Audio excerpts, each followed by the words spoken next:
Oh, pantes. Nagihnya ngotot banget.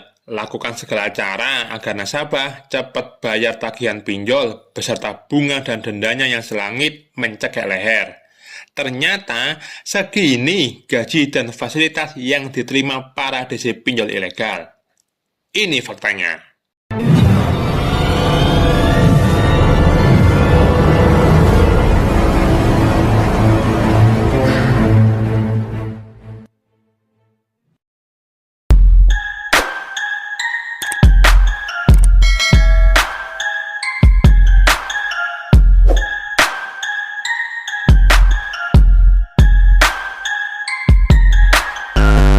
Salam, bajul gama lama, bantai pinjol nggak pakai lama.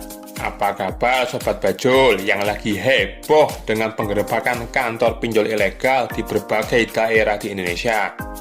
Setelah Pak Presiden Jokowi buka suara perihal keresahan masyarakat akibat ulah DC pinjol ilegal yang banyak makan korban, kemudian ditindaklanjutin oleh Bapak Kapolri, Jenderal Listio Sigit Prabowo, yang memerintahkan jajarannya untuk segera bertindak.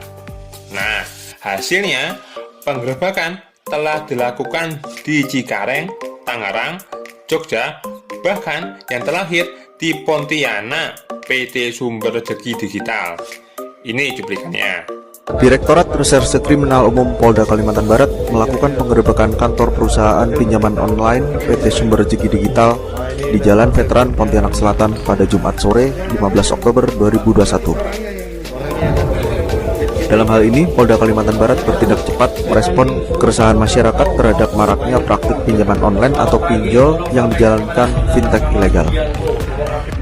Dipimpin langsung oleh Direktur Reserse Kriminal Umum Polda Kalimantan Barat, Kombes Pol Lutfi Sulistiawan, penggerebekan perusahaan pinjaman online ini bermula dari laporan masyarakat bahwa ada sebuah rumah yang diduga digunakan sebagai kantor pinjaman online yang kegiatannya mengancam keselamatan dan merugikan masyarakat. Saat dilakukan penggerebekan, petugas mendapati para karyawan tengah melakukan pekerjaannya. Total ada 14 pegawai PT SRD yang diamankan. Sebagian besar karyawan yang bekerja di kantor itu bertugas sebagai operator sekaligus desk collector. Berdasarkan pemeriksaan, perusahaan pinjaman online itu memiliki 14 aplikasi pinjaman dana online yang tidak terdaftar di OJK. Perusahaan yang berdiri sejak Desember 2020 ini memiliki karyawan aktif sebanyak 66 orang dan memiliki nasabah sebanyak 1.600 nasabah. Sedangkan perputaran uang yang sudah dihasilkan dari praktik pinjaman online ilegal tersebut telah mencapai 3,25 miliar rupiah. Saat ini, Polda Kalbar sudah mengamankan 14 karyawan beserta barang bukti dari praktik pinjaman online ilegal milik PT SRD. Direktur Reserse Kriminal Umum Polda Kalbar juga mengingatkan kepada masyarakat untuk tidak mudah tergiur dengan tawaran pinjaman online ilegal. Yang menjadi sorotan adalah bagaimana cara DC pinjol ilegal melakukan penagihan pada nasabahnya. Mulai berkata kasar, penuh dengan ancaman dan intimidasi, menelpon semua kontak yang ada di HP nasabah, terutama nomor-nomor yang sering berhubungan dengan nasabah.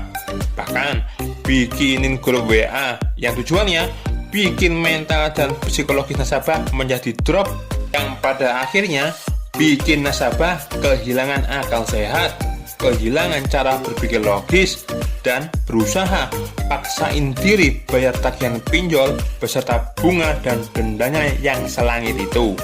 Apalagi kalau nasabahnya perempuan, emak-emak. Makin gila cara nagihnya.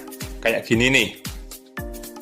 Dibikinin open donasi sampai open BO dengan menampilkan editan pornografi.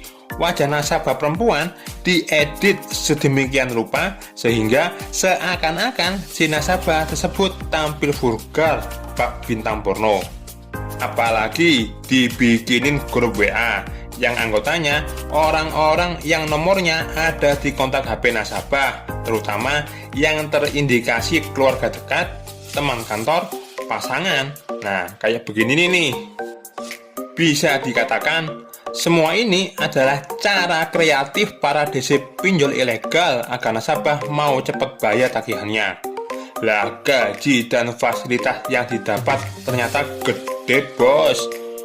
Berdasarkan info dari Direktur Tindak Pidana Ekonomi Khusus Bareskrim Polri Brigjen Polisi Helmi Santika mengungkapkan karyawan sindikat pinjaman online ilegal yang berperan sebagai debt collector dan SMS blaster digaji 15 juta sampai 20 juta per bulan. Ini belum termasuk akomodasi dan tempat tinggal yang disediakan oleh si pendana atau pemilik pinjol. Nah, makanya DC pinjol ilegal gila-gila nagihnya. Padahal kalau diajak ketemuan nih, langsung melempem kayak kerupuk kena angin.